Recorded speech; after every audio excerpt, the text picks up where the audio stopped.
حضرت مولانا مفتی محمد اقبال قادری صاحب کا بہت بہت تعلیم نمائندگی کا حق ادا کیا. انہوں نے بیواقی کے ساتھ شہر کے مسائل کو پیش کیا. اس بات کو لے کر شمالی مہاراشٹر کے صدر علی وقار کے دستے مبارک سے کام سالہ کا تباہ کر اس کو پڑھ دیا.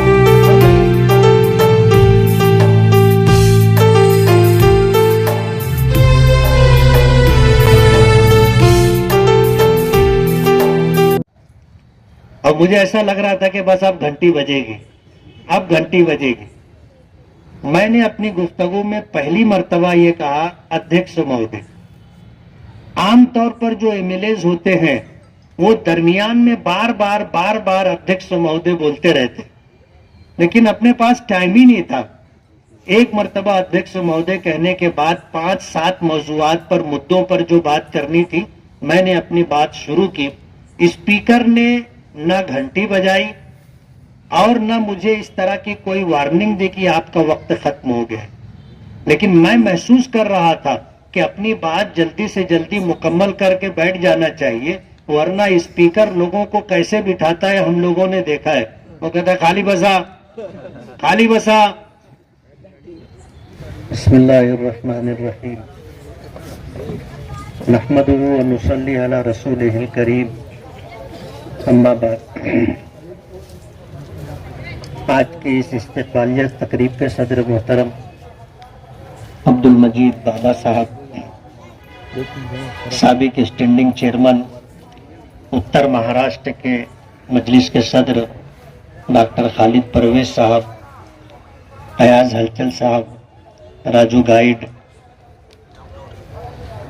قائد و سالار مجلس میڈیا کے تمام بچے, قائد و سالار گروپ کے ذمہ داران, محبان مفتی اسماعیل گروپ کے ساتھی اور جتنے بھی گروپ کے احباب یہاں موجود ہیں, میں سب سے پہلے اللہ رب العالمین کا شکر گزار ہوں کہ قوت گویائی اسی کی عطا کرتا ہے. اللہ اگر چاہے ایک پتھر بھی بول سکتا ہے اور قرب قیامت میں بولے گا. حدیث پاک میں آتا ہے کہ ایک وقت آئے گا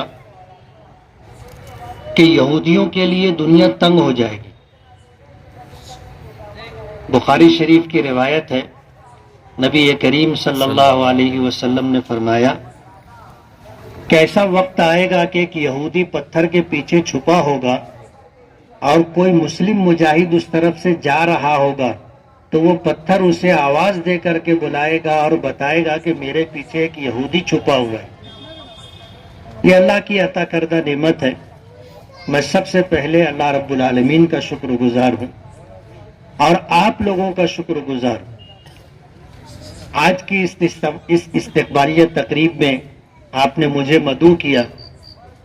اللہ گواہ ہے اس بات کا کہ مجھے ایسا محسوس نہیں ہو رہا ہے, یا کل کی گفتگو کے وقت اور گفتگو کے بعد مجھے ایسا محسوس ہوا ہو کہ میں نے کوئی بہت بڑا کام کیا. اللہ کا فضل ہے, میں اپنے انداز میں گھنٹوں بولتا ہوں, اور کل کی گفتگو چن کر آنے کے بعد میری پہلی گفتگو تھی. ڈاکٹر خالد پرویز صاحب نے بتایا کہ ہاؤس میں لوگوں کے لیے وقت طے ہوتا ہے. جو پرونی بجٹ ایڈیشنل بجٹ پیش کیا گیا تھا اس پر چرچے کے لیے ہاؤس میں تمام ممبران کے لیے 2 گھنٹے کا وقت رکھا گیا تھا. 2 گھنٹے کے 120 منٹ ہوتے ہیں. اگر اسے سیکنڈ میں کنورٹ کیا جائے تو 7200 سیکنڈ بنتے, اور 7200 سیکنڈ کو اگر 288 ممبران پر تقسیم کیا جائے تو ایک ممبر کے حصے میں 25 سیکنڈ آتے.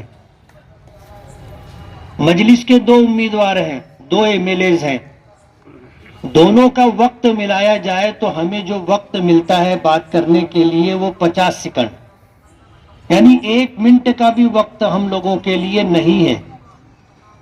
ظاہر بات ہے یہ اسپیکر کی ہاؤس چلانے والے صدر کی مجبوری ہوتی ہے کہ وقت کم ہے، اتنے ہی وقت میں جو بھی ہے کہنے والے ان کو کہنے کا موقع ملے گا۔ بی جے پی کے 100 سے کچھ زائد ممبران ہیں، تو 100 ممبران کا جتنا وقت ہے وہ بی جے پی کو دیا جاتا ہے۔ کانگریس کے ممبران کا، شیو سینا کے ممبران کا، این سی پی کے ممبران کا، اور اسی طرح سماجوادی اور مجلس کے ممبران کا وقت طے ہوتا ہے اور اسی مقررہ وقت میں اپنی بات رکھنی ہوتی ہے۔ اب جب ایڈیشنل بجٹ پہ چرچے کی بات آئی اور اس موقع پر میں نے کہنے کے لیے وہاں پر اپنا نام دیا، اپنے ساتھی فاروق شاہ کا نام دیا، تو فاروق شاہ کا جو ہے چرچے سے پہلے جو ہے ان کا ایک تارنکت پرشن لگا تھا جس پر انہوں نے کھڑے ہو کر کے بات شروع کی۔ 1 منٹ مکمل ہونے کے بعد گھنٹی بجا کر کے انہیں ٹوکا گیا، روکا گیا اور انہیں اپنی بات مکمل کرنے کا موقع نہیں دیا گیا۔ 1.5 منٹ کے اندر انہیں بٹھا دیا گیا۔ میں پریشان تھا کہ وقت تو ہمارا ختم ہو چکا ہے، اب مجھے کہنے کا موقع ملے گا کہ نہیں ملے گا، ٹائم دیا جائے گا کہ نہیں دیا جائے گا۔ میں بڑی کشمکش میں تھا اور دل پر ایک بوجھ تھا۔ مالیگاؤں سے جو فون آ رہے تھے وہ کچھ اس طرح کے تھے کہ ہمارے ایک بچے نے یہ بات کہی کہ مفتی صاحب تم کھڑے ہو کر کے ہاؤس میں 2 لفظ بول کر کے بیٹھ جاؤ، ہم لوگ کو جواب دینا مشکل ہو رہا ہے۔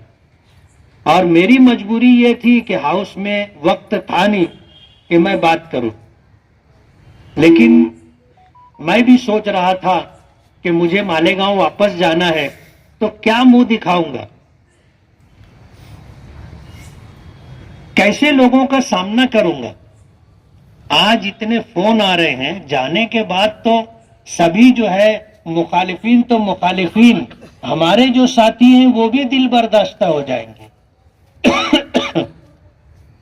ایک بوجھ تھا دل پر، میں اللہ سے دعا کرتا رہا، اور پھر میرے بازو میں جو ایم ایل اے بیٹھے ہوئے تھے وہ بی جے پی کے تھے، اور ہاؤس میں ہنگامہ وہی لوگ کر رہے ہیں اس لیے کہ وہ اپوزیشن میں۔ تو ان سے میں نے کہا کہ آپ اسپیکر سے پوچھو کہ کتنے لوگ بولنے والے ہیں، ان کا نام سنایا جائے۔ تو اس نے بھی کہا نہیں، لیکن اس کے پیچھے جو ہے بی جے پی کی ایک لیڈیز ممبر اسمبلی تھی، اس نے یہ بات سن لی اور اس نے آواز دی۔ تو اسپیکر نے ناموں کی لسٹ پڑھنا شروع کیا، تو 39ویں نمبر پر میرا نام تھا۔ 39ویں نمبر پر میرا نام تھا، اور میں تو تقریباً مایوس ہو گیا تھا کہ مجھے بات کرنے کا موقع نہیں ملے گا۔ میں نے کوشش کی، دعا بھی کر رہا تھا، تو درمیان میں ہی اس نے مجھے میرا نام پکار کر کے مجھے کہنے کا موقع دیا۔ اب کہنا تو بہت کچھ تھا، وقت نہیں تھا۔ میں یہ سمجھ رہا تھا کہ میں کھڑے ہو کر کے شاید اپنی گفتگو میں کوئی ایک مدعے پر بات کروں گا، اس کے بعد یہ گھنٹی بجا دے گا۔ اور ہاؤس کا طریقہ کار یہ ہے کہ اسپیکر ایک مرتبہ گھنٹی دے دے تو چند سیکنڈ میں آپ کو اپنی بات ختم کرنی، اور اگر آپ نے اپنی گفتگو جاری رکھی تو وہ دوبارہ گھنٹی بجانے کے ساتھ آپ سے کہے گا کہ آپ اپنی بات ختم کریں۔ اس کے یہ کہنے کے بعد مائک بند ہو جاتا ہے، اور اگر پھر آدمی کچھ کہتا رہے تو اس کی کہی ہوئی بات کو کارروائی میں شامل نہیں کیا جاتا۔ کچھ بھی کہہ لے اس کو، وہ سنی انسنی جیسی بات ہوتی ہے، وہ ریکارڈ میں نہیں آتی۔ اب میں بڑی عجیب سی صورتحال سے دوچار تھا، لیکن اللہ کا نام لے کر کے کھڑا ہوا اور میں نے اپنی بات شروع کی۔ تو اسپیکر ہاؤس میں اردو میں بات کرنے والا تنے تنہا میں تھا جو اچھی اردو بول سکے۔ میں نے ہاؤس میں دیکھا ہے، کہنے والے اپنی بات کہتے رہتے ہیں، کوئی سنتا انتا نہیں، ہر آدمی اپنے پیپر کو اپنے کام کو دیکھتا رہتا ہے کیا کرنا ہے کیسے کرنا ہے. منسٹروں کے ساتھ ایسے فائل کے گٹھے آتے ہیں وہ ہاؤس میں بیٹھ کر کے اپنا کام کرتے رہتے ہیں, وشے دیکھتے ہیں, کچھ چیک کرتے ہیں, دستخط کرتے ہیں, یہ سب کاروائی چلتی رہتی ہے. لیکن اللہ کا بہت بڑا کرم ہے, جب میں نے بات شروع کی تو سبھی متوجہ ہو گئے اور بڑی توجہ کے ساتھ انہوں نے بات سنی. میں اسپیکر کو دیکھ رہا تھا اور مجھے ایسا لگ رہا تھا کہ بس اب گھنٹی بجے گی, اب گھنٹی بجے گی. میں نے اپنی گفتگو میں پہلی مرتبہ یہ کہا, ادھیکش مہودے. عام طور پر جو ایم ایل ایز ہوتے ہیں وہ درمیان میں بار بار ادھیکش مہودے بولتے رہتے, لیکن اپنے پاس ٹائم ہی نہیں تھا. ایک مرتبہ ادھیکش مہودے کہنے کے بعد 5-7 موضوعات پر, مدوں پر جو بات کرنی تھی, میں نے اپنی بات شروع کی. اسپیکر نے نہ گھنٹی بجائی اور نہ مجھے اس طرح کی کوئی وارننگ دی کہ آپ کا وقت ختم ہو گیا. لیکن میں محسوس کر رہا تھا کہ اپنی بات جلدی سے جلدی مکمل کر کے بیٹھ جانا چاہیے, ورنہ اسپیکر لوگوں کو کیسے بٹھاتا ہے ہم لوگوں نے دیکھا ہے. وہ کہتا ہے خالی بسا, خالی بسا, اس بیٹھنا پڑتا ہے. مائک بند ہو جاتا, اس کے بعد وہ ڈانٹ کر کے بولتا ہے کہ نیچے بیٹھو. اب ظاہر بات ہے کہ ان حالات سے نہ دو چار ہونا پڑے تو میں اپنی بات جلدی جلدی کر رہا تھا. میرے گفتگو کا انداز الگ ہے, اور وہاں جو بات میں نے رکھی مجھے سمیٹ کر کے ساری باتیں کم وقت میں رکھنی تھی. لیکن اللہ کا بہت بڑا کرم ہے, بات میری مکمل ہو گئی اور ایک مرتبہ بھی کسی نے مجھے ٹوکا نہیں. تو مجھے ایسا نہیں لگ رہا تھا کہ میں نے کوئی بہت بڑا کام کیا. لیکن بی جے پی کے کچھ ممبران کیسا ہے کہ جیسے سامنے اسپیکر بیٹھا ہے تو اس کے داہنے ہاتھ پر جو ہے جو ستا میں لوگ ہوتے ہیں, جو پارٹیاں ہوتی ہیں وہ بیٹھتے, اور اپوزیشن جو ہوتی ہے وہ الٹے ہاتھ کی طرف بیٹھتی, اور ہم جیسے لوگوں کو سامنے بیٹھنا پڑتا ہے.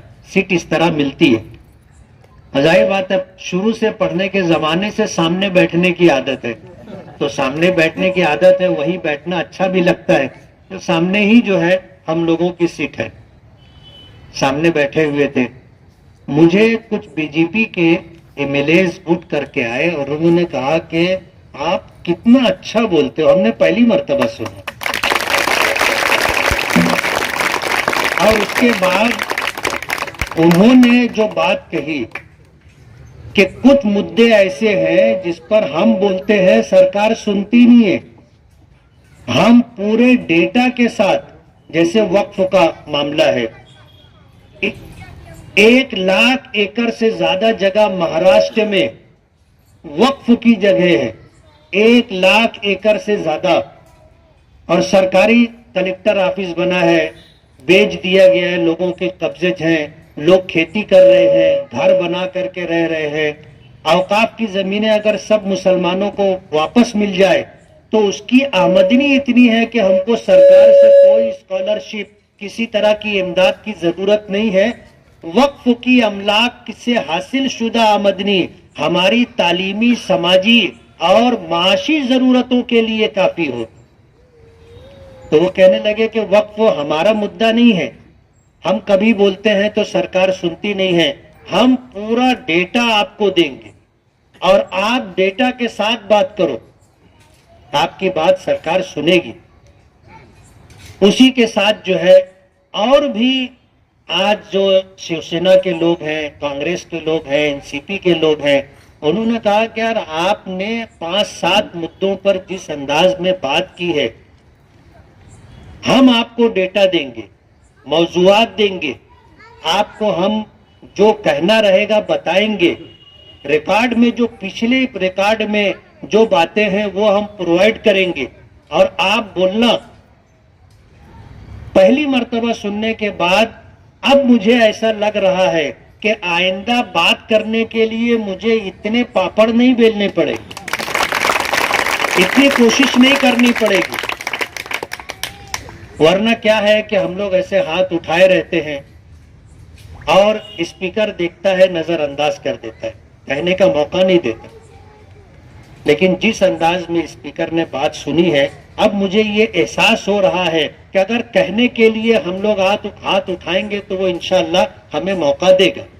بات کیسی ہے کہ عام طور پر میں نے دیکھا کہ ایم ایل ایز لوگ اسپیکر کے ذریعے سے منسٹر کو جس طرح مخاطب کرتے ہیں وہ ایک طرح کی بے عزتی ہوتی. کیا کر رہے ہو تم کو کچھ کرنا آتا ہے کہ نہیں آتا ہے؟ اب ظاہر بات ہے یہ چیزیں بری لگتی، کسی بھی انسان کو کہا جائے گا تو بری لگے گی.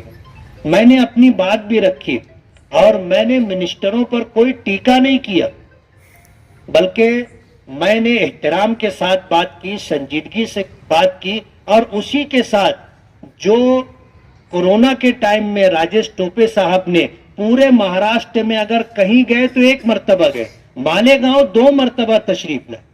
ظاہر بات ہے کہ اگر ایک منسٹر نے مصیبت کی گھڑی میں ہماری داد رسی کی اور مصیبت کی گھڑی میں ایسے حالات میں آ کر کے اس نے مالیگاؤں کا 2 مرتبہ دورہ کیا تو یہ ہماری ذمہ داری بنتی تھی. پورے شہر کی نمائندگی کرتے ہوئے میں نے ان کا شکریہ ادا کیا، سرکار کا شکریہ ادا کیا. اور کوئی کسی منسٹر کی تعریف نہیں کرتا، سرکار کی تعریف نہیں کرتا، جبکہ کرنا چاہیے. کیوں کرنا چاہیے؟ کہ سرکار بھی منسٹر بھی اتنا ہی کام کر سکتا ہے جتنی کیپیسٹی ہوتی ہے. جیسے ہمارا کارپوریٹر ہے، اگر سال کا اس کو 10 لاکھ روپے کا بجٹ ملا ہے تو وہ 10 لاکھ کا ہی کام کر سکے گا. وہ 50 لاکھ کا اور 1 کروڑ کا کام نہیں کر سکتا، اس کے پاس بجٹ ہی نہیں ہے. تو لوگ کہتے ہیں کوئی کام نہیں کرتا ہے. ابھی عصر کے بعد ایک پروگرام تھا، منو مسجد کے امام مرحوم ناٹے حافظ جی، انہوں نے 50 سال امامت کی، ان کے نام سے ایک چوک اور ایک بورڈ آویزہ تھا، اس کی نقاب کشائی تھی. وہاں پر ایک صاحب آ کر کہنے لگے کہ گٹر بنانا ضروری ہے، گٹر بہت پرانی ہو گئی ہے. میں نے کہا ٹھیک ہے، کون سی گٹر بنانے؟ بولے پورے محلے کی گٹر خراب ہو گئی. میں ایاز ہلچل کو بلایا، میں نے کہا ان کی بات سن لے اور آئندہ بجٹ میں گٹر بنا دینا. میں پھر پوچھا کہ یار کون سی گٹر؟ بولے سب گٹر خراب ہو گئی. اب 10 لاکھ روپے کے بجٹ میں ایک کارپوریٹر اپنے وارڈ میں کتنی گٹر بنا سکے گا؟